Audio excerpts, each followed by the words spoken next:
This is a supplement to the previous mini podcast about being an evolutionary instead of a revolutionary.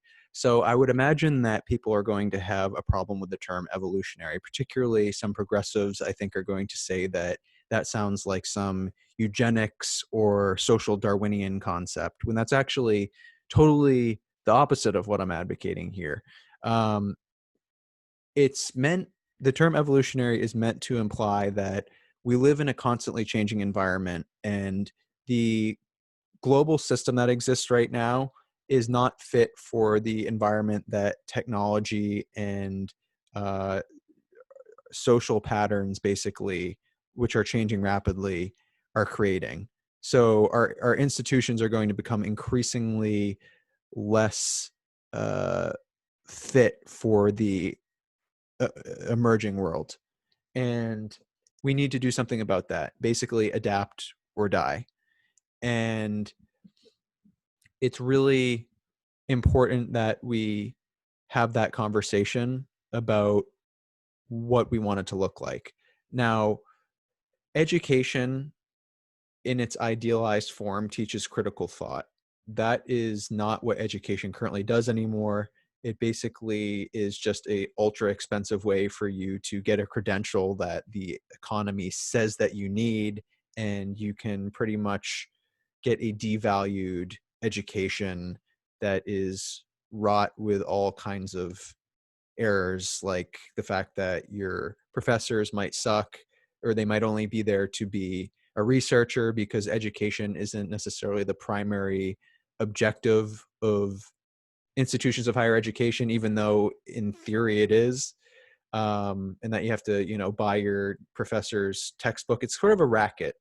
The media, modern media and modern education and a lot of institutions are kind of rackets, which means that they theoretically exist for one reason, which is noble, but then they're exploiting in another reason and making tons of money.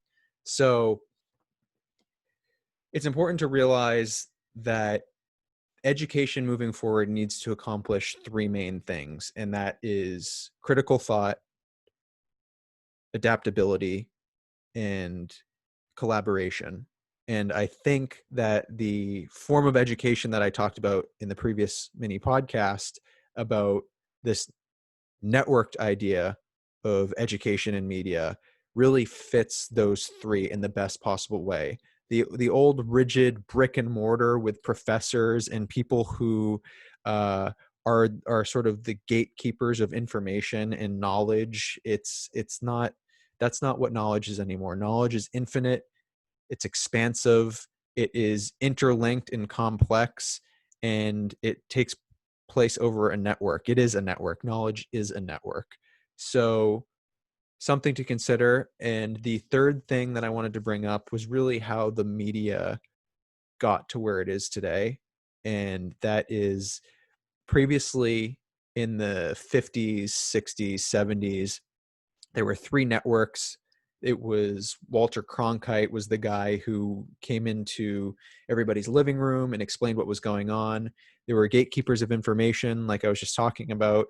And the goal was really to keep everybody debating a common set of facts and united against the common enemy, which was the Soviet Union. That was the enemy for basically since all the whole time television existed until the collapse of the Soviet Union. Then all of a sudden, the media was lacking a common enemy to unite people behind, and that happened to coincide with the dawn of 24-hour news and infotainment, and networks realizing that people liked seeing car chases and robberies and crazy shit going on. So they realized that they needed to change their business model.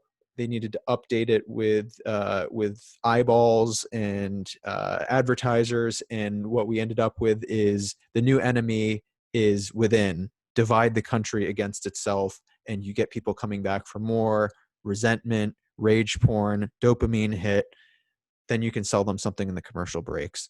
That's what the modern model is. It also keeps uh, the debate artificially constrained. So people think that we live in a truly free debate society.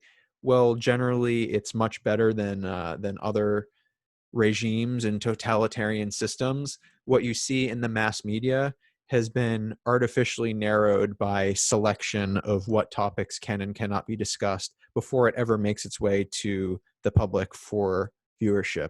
So something to consider. Um, Try to defeat your own FOMO, your own fear of missing out, and just tune this shit off. It is not beneficial for you. It makes you more anxious. Find information about the world in other ways, engage in conversations, engage in this network of investigative journalists, podcasts, YouTube videos, TED Talks, documentaries. Get your information from a bunch of different sources and talk about it, have conversations about it. Get smarter. Don't get dumber by continuing to consume dumb media, old media. So that's really all I've got. See you next time.